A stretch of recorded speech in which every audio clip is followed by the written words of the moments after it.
Bom, então eu estava falando do passo a passo, né? Como que é feito o trabalho. Isso eu vou falar mais aprofundado lá no final da aula, mas só retomando aqui.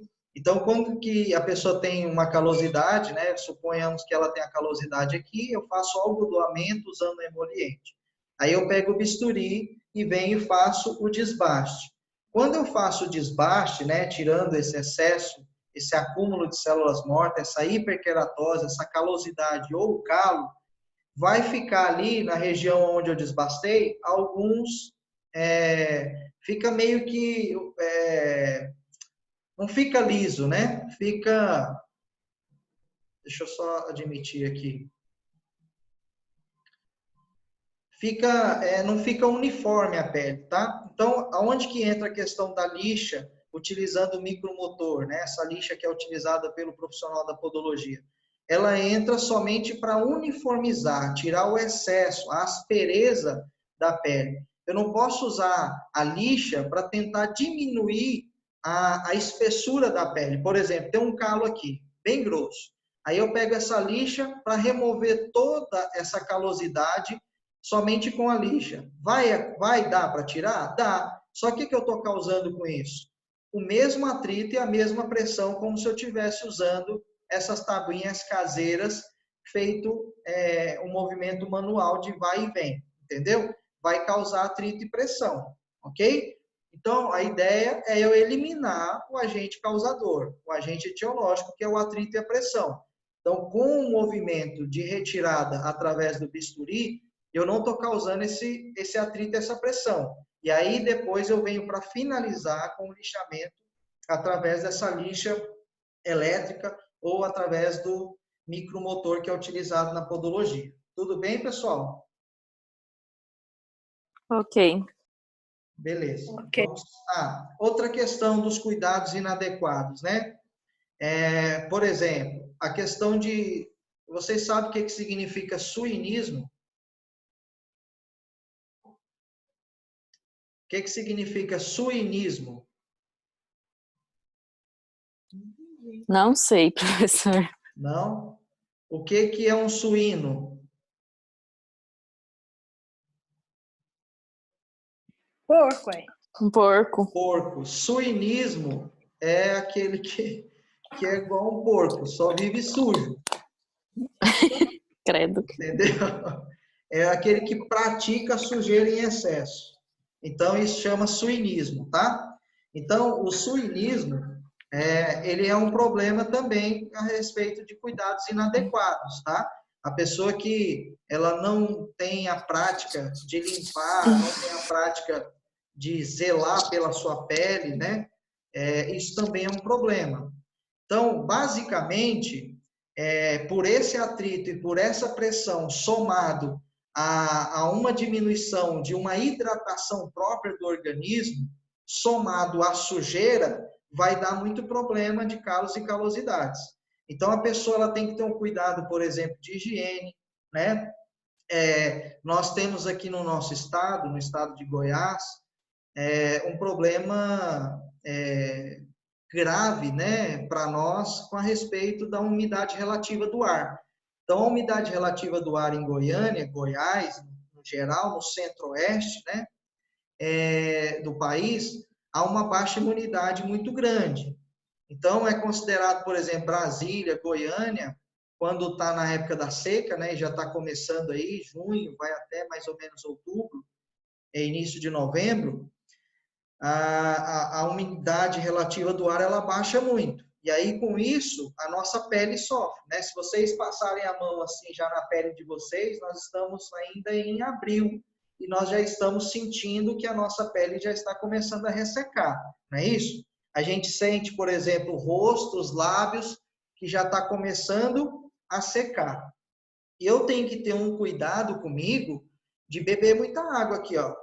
Eu já pego um copo grande com canudo e toda hora eu estou enchendo de água e tomando muita água. Quando eu faço isso, eu estou hidratando o meu corpo. O nosso corpo, a grande parte do nosso corpo é formado de água. Então, eu desgasto as células, né, a água do meu corpo constantemente. Então, o meu corpo é formado praticamente de água, entendeu? 70% do nosso organismo é formado de água. E aí eu tenho que suprir essa falta, essa carência, e principalmente o aceleramento dessa carência de água, por causa do clima seco da nossa região, através de água. Então, não é só passar creme, não é só ir no podólogo, não é só... Eu tenho que fazer a minha parte, ou seja, os meus pés, porque vão ficando ressecados em função do clima, eu tenho que suprir essa carência também bebendo água, tá bom? Fazendo uso, consumindo água. E isso é muito importante, tá? A questão da sujeira, né? Na nossa região, além de ter essa questão do clima, da umidade relativa do ar, a gente tem culturalmente, principalmente as mulheres, a prática de usar muito calçado aberto, né? Qual que é o calçado que mais se usa em Goiás? Eu acho que é havaiana ou rasteirinha, não sei. Rasteirinha.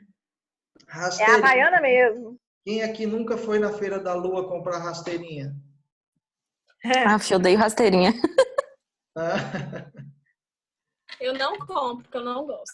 Você não Eu não gosta? compro na Você usa havaiana, lá é caro. Mas Cara, usa você não havaiana. compra lá, você compra em outro lugar, na 44.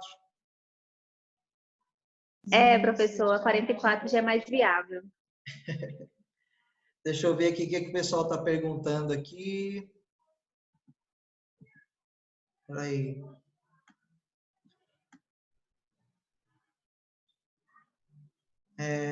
A Raíssa está dizendo que está travando. Aqui para mim está normal, tá, Raíssa? Se já voltou, você fala aí. A Aline está perguntando, professor, sabonete líquido esfoliante para os pés, pode usar diariamente? Sim, pode. Não tem problema nenhum, porque não vai causar esse atrito, essa pressão em excesso, tá? É muito bom. A renovação celular, ela é constante na nossa pele. Então, quando eu uso, por exemplo, um esfoliante, um hidratante, eu estou fazendo o renovo dessa pele, tá? Na verdade, essa função de peeling na pele, ela precisa ser constante, porque ali vai acumulando um monte de células mortas. E aí eu preciso fazer essa limpeza o tempo todo na pele, para que fique uma pele saudável. Isso aí vocês entendem mais do que eu, né? A Ana Paula está dizendo rasteirinha, ela compra lá na do Passo Calçados, são bons e baratos. Olha a propaganda dela aqui na nossa aula aqui. A Raíssa está Ana dizendo... Paula, professor, só te cortando um pouquinho aí. A Ana Paula está falando lá porque a Larissa já trabalhou lá. Então não precisa nem de fazer mais propaganda. Entendi. Mas não trabalha lá mais não, tá, Ana Paula? Coisa boa, tá? Então a gente tem que ter esse cuidado também com a questão de limpeza, tá bom? Isso é muito importante. Então vamos seguir aqui, tá? Tudo bem até aqui? Tudo. Então nós falamos também da ação do meio ambiente, né? Então aqui a gente está vendo um pé bem rachado, né? Umas fissuras aqui. E isso também acontece em decorrência do nosso clima aqui, que é muito seco e é muito desfavorável nessa questão da hidratação, tá? Por que a pele ela tende a rachar? Na verdade, são fissuras, né? A nossa pele ela é flexível. Então, o nosso calcanhar, por exemplo, se eu apertar aqui, ó, vocês estão vendo que a pele ela é flexível? Ela é mole, não é? A mesma coisa deveria ser um calcanhar. Quando o calcanhar começa a ir gerando uma camada de calosidade, uma hiperkeratose muito intensa, essa pele, ela perde essa flexibilidade e ela tende a ficar compacta, dura. E aí, com o peso do corpo, no pisar, pelo fato dela estar dura, o que vai acontecer? Vai romper, vai abrir fissuras como essa da imagem que a gente está vendo aqui, ok? Então, olha só, a fissura aqui, ó, várias fissuras aqui, é em decorrência do rompimento por causa da pele estar de forma compactada ali. Por isso que Isso deve doer, né, professor? dói e pode sangrar também. E pode se tornar uma porta de entrada para infecções em decorrência disso, tá? E quando sangra, quando chega nesse ponto de sangrar, fica muito dolorido. A pessoa vai tomar banho, pisa na água, sente choque naquele lugar ali. É muito dolorido, tá? Então, quem sofre disso, né?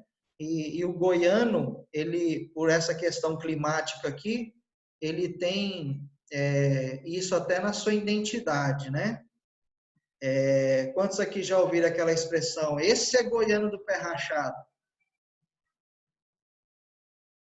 Ah, é verdade. Quem é goiano do pé rachado aqui?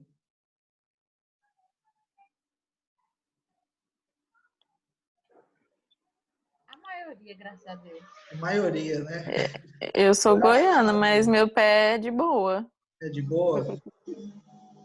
Professor, Que daqui por 50 ele racha.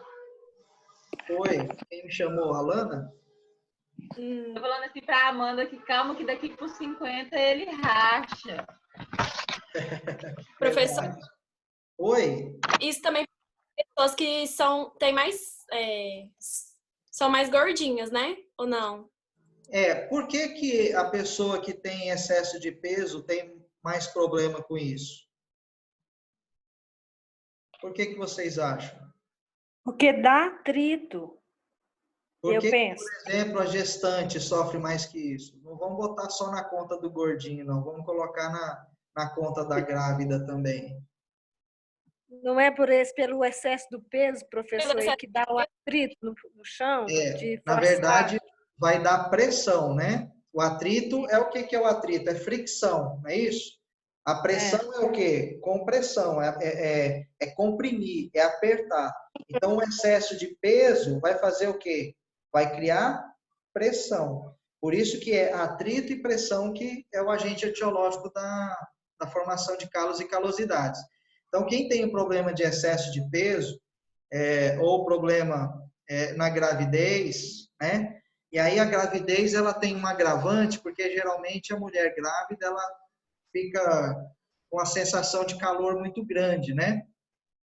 E aí ela quer usar um calçado que é mais confortável, o pé dela fica muito inchado, aí ela já, se ela não tem costume de usar rasteirinha e chinelo, ela vai começar a usar porque ela quer deixar mais livre o pé dela. E aí vem a questão do ressecamento, né? Tem toda uma questão, por exemplo, de mudança de estilo de vida, né? A mulher que fica grávida já mais por final da sua gravidez,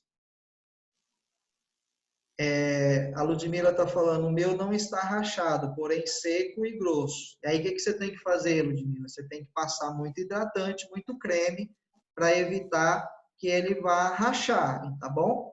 Então, supre essa carência do tempo seco, né? Com hidratantes. Aí, hidratantes para os pés precisam ser de boa qualidade. Não adianta comprar creme, mesmo que esteja escrito lá assim, para os pés, ressecamento de pés, tem que ser creme bom, porque a pele do pé é totalmente diferente do corpo. Então, nem todas as marcas são adequadas para comprar. Como profissional, principalmente vocês entendem sobre essa questão de qualidade, né, do cosmético, do hidratante, isso é muito importante, né? Eu, por exemplo, se eu vou oferecer um produto para o meu cliente, eu quero oferecer o melhor produto, né? Para que não gere resultado. Beleza? Beleza. Professor, Quem está escutando um modão aí? Nossa, professor, desculpa, meu microfone estava ligado e minha irmã está escutando ali. professor, Mas você não está assistindo as lives do sertanejo agora, não. Tô não, eu professor. fiquei na live. Brincadeira, tá, Isa? Professor, a esfoliação do pé eu posso fazer de quanto em quanto tempo? Quando você vê a necessidade, quando, por exemplo, você vê que tem o excesso de pele, você faz a esfoliação, né? Não existe uma regra de quanto em quanto tempo, porque você vai depender da necessidade de estar fazendo isso. E a gente sabe que tudo aquilo que é em excesso é prejudicial, não é isso? Qualquer coisa, seja um medicamento, seja um remédio, seja um cuidado, Sim, né? Se a gente usa em excesso também, ao invés de melhorar, pode prejudicar, tá? ok, obrigada. Então, nesse caso aqui, ó, por exemplo, tem essa calosidade. Qual que vai ser o tratamento? Eu vou amolecer e vou fazer os desbastes e depois o lixamento. Beleza? Tudo bem até aqui? Professor, Tudo. então o que que eu devo fazer? A primeira coisa é identificar a patologia ou podopatia, certo? Então, assim, eu peguei, vou construir através da ficha de anamnese, através de perguntas, o porquê daquela patologia ter surgido. Aí eu começo fazendo perguntas para o meu paciente, para o meu cliente, para entender essa origem, tá? Então, a primeira coisa é identificar a patologia, eu identifico ela como manualmente, no tato e visualmente. Então, por exemplo, o seu paciente sentou na cadeira, você precisa identificar qual é o problema dele. O primeiro contato que você tem é visual. Você vai olhar para o pé da pessoa e já vai ver que nessas regiões aqui, ó, existe o quê? Calos, certo? Agora, por que que existe calos nessa região? Eu coloquei uma foto aqui para a gente perceber, ó. Aqui tem um problema, né?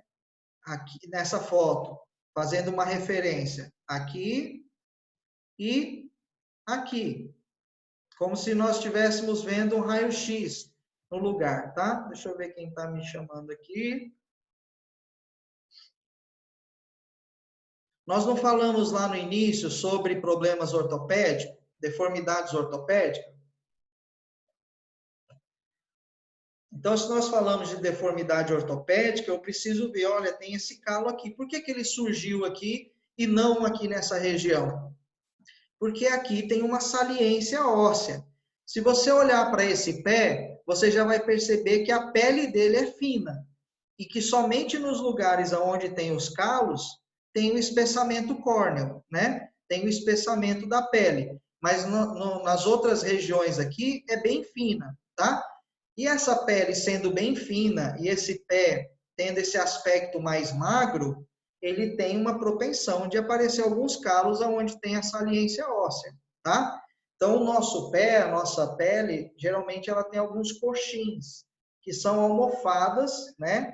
Vamos dizer assim, que vai proteger. Então, quando eu piso, é como se fossem amortecedores, para não ir direto no osso, na estrutura óssea, tá? Nesse caso aqui, quando a pessoa tem o pé, vocês já viram aqueles pés que tem uns pés que é bem seco, né? Mais fininho, mais magro, e os pés mais gordinhos, né? Aqueles que parecem mais um pão de queijo, uma batata, né?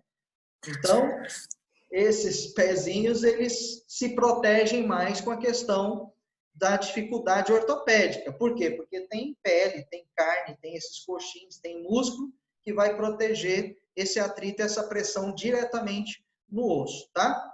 Então, olha só, você está vendo aqui o desvio que esse dedo tem? Ele deveria estar aqui, ó, né? Mas aí, aqui tem o início aqui do problema de hálux valgus, não é isso? Então, olha só, ó. Por quê? Por causa desse desvio, esse dedo está sendo direcionado, está sendo colocado para essa lateral e ele já está até comprimindo esse dedo aqui, ó. Tá vendo que ele está comprimindo esse dedo, o segundo artelho aqui? Como ele começa a comprimir esse segundo artelho e esse daqui, ele não quer ficar de fora, e aí ele começa a comprimir aqui também, certo? Vocês percebem que esse segundo dedo aqui agora, ele está mais alto do que os outros? Se você tivesse uma visão de cima para baixo, você iria perceber que esse dedo ele está praticamente assim, ó. Ó. Em detrimento aos outros, ele está mais alto, entendeu? E como ele está mais alto, essa região aqui metatársica, aqui de baixo, ela fica bem pontiaguda, ó. né? Então, esse osso aqui, ó, esse metatarso aqui, a cabeça desse metatarso, ela tá aqui, ó, ela tá bem pontiaguda, porque o dedo, ele tá mais elevado. Entenderam? E aí, com isso, forma-se um calo aqui. Aqui a mesma coisa, né? Se nós olharmos aqui, ó, esse dedo aqui, ele deveria estar aqui, esse quinto artelho. Mas pelo fato dele estar sendo pressionado, talvez por uso de calçado inadequado, de bico fino, né? Ele está sendo pressionado para cá, ó. Entendeu? E aí vai formar. Então, a primeira coisa que eu preciso fazer, eu tenho que identificar a patologia. Eu vi ali que tem os calos, né? Aí eu vou ver outras coisas que tem no pé também. Então, a primeira identificação, ela é visual. Eu observei que tem os calos ali, tá? A segunda observação nós fazemos de tato, né? O contato que nós temos com a pele. Quando eu pego, né? Ali tem 3 calos, não é isso? Quando eu pego com o dedo em cima daquele calo, eu já vou perceber que ali tem mais um espessamento córneo naquela região do que em outros lugares. Então, eu sei que aqui eu tenho que desbastar. Então, quando eu estiver fazendo o desbastamento, em todo momento eu tenho que estar passando o dedo, mesmo que com luva, né? A luva não vai tirar essa sensibilidade, eu vou sentir que ali precisa de remover mais, ou já é o suficiente do que foi removido, tá bom? Vamos passar aqui para frente. A segunda coisa, identificar o agente etiológico. O agente etiológico nós já falamos, eu preciso saber a origem daquele problema. A origem daquele problema eu vou identificar com diversas formas, diversas perguntas, né, abertas ou fechadas, por que que aquele calo saiu. Então, a primeira questão, eu preciso observar o estilo de vida dessa pessoa. Aqui eu coloquei a foto de um jogador de futebol, certo?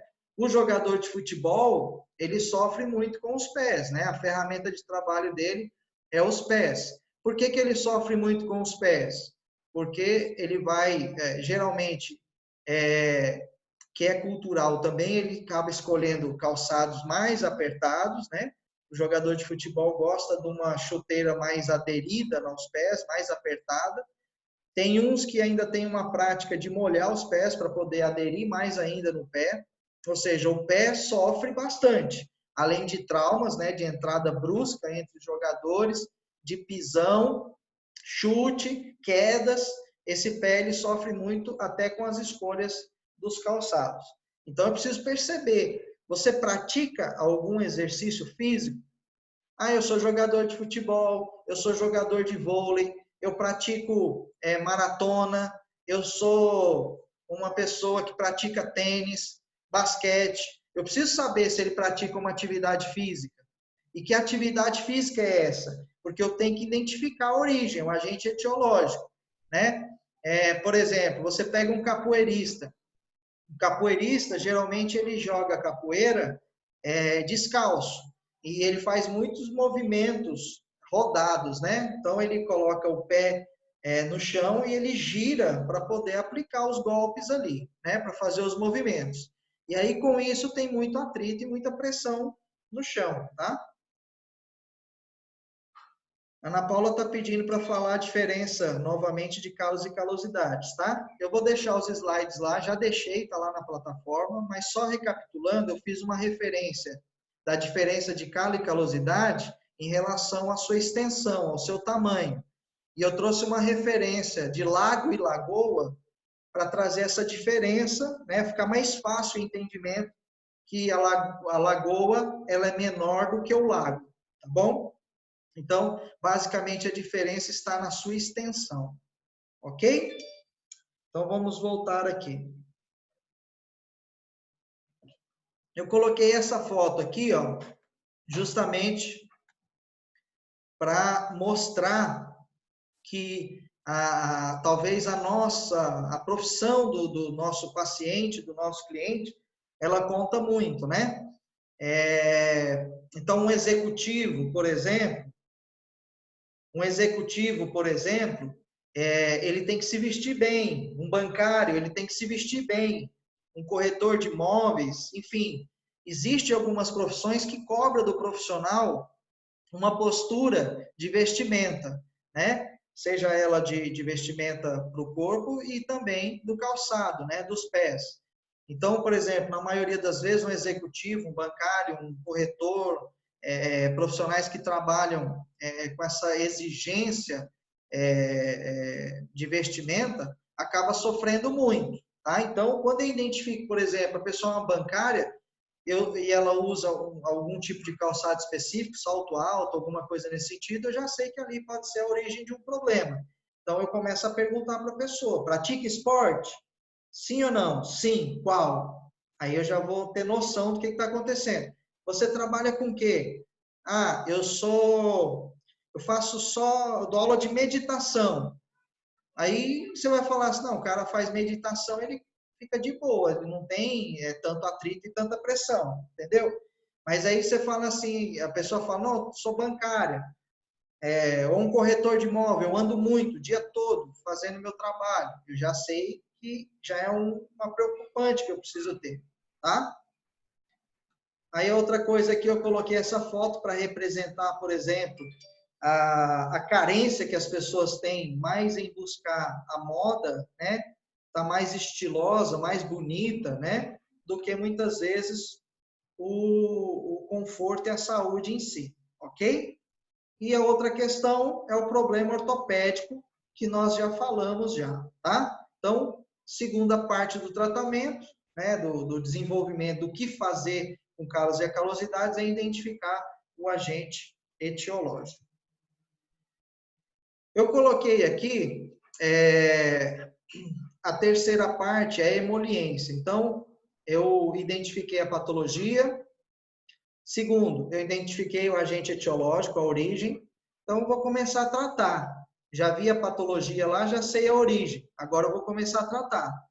Eu vou aplicar a emoliência. Eu vou fazer o uso de um algodão e colocar um produto emoliente. Eu coloquei essa foto aqui, não que eu esteja fazendo propaganda desse produto, embora é um produto muito bom, mas eu não ganho para fazer a propaganda dele. Mas eu coloquei para vocês saberem que existe um produto sobre emoliente, tá bom? Então, esse produto, ele é um produto que ele é misturado, ele é concentrado e para ser misturado num volume de água maior. Cada produto desses, ele vem com uma quantidade num frasco para fazer a diluição, né? E cada um deles tem uma diferença da quantidade de produto, ok? Quarto, Ok. eu vou fazer o desbaste, tá? Aí eu vou estar utilizando aí esse bisturi, né? Essa é uma lâmina de bisturi, geralmente usa-se a 20, a 21, que é a referência dela quando a gente for comprar, né? Na caixinha vem escrito o número da lâmina.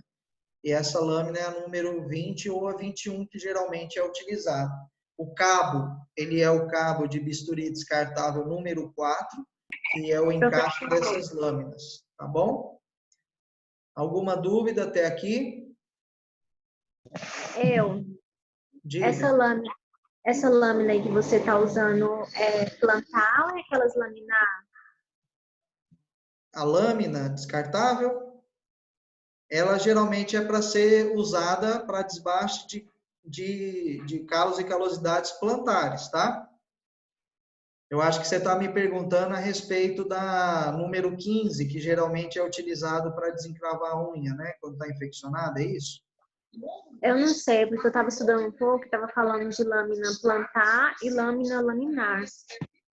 Aí eu acho que é a lixa, não é não, Aline? Porque a lixa tem essa diferença. Hã? Então deve ser a lixa, então. Porque a lixa tem ela plantar e tem ela laminar. A plantar, ela é grande assim. E a laminar, ela é menorzinha, tá? Então, tem uma diferença de tamanho, beleza? Aqui está me perguntando, Ana Paula, professor, fala nova... Ah, já falei isso. A gente vai identificar o agente etiológico através da ficha de anamnese, isso. Você vai seguir como parâmetro, né, a ficha de anamnese. A Ju tá dando risada aqui porque eu falei que não estou fazendo propaganda, mas é um produto muito bom. Pois é, eu estou quase que fazendo uma Professor, indicação do produto, mas sem ganhar por isso.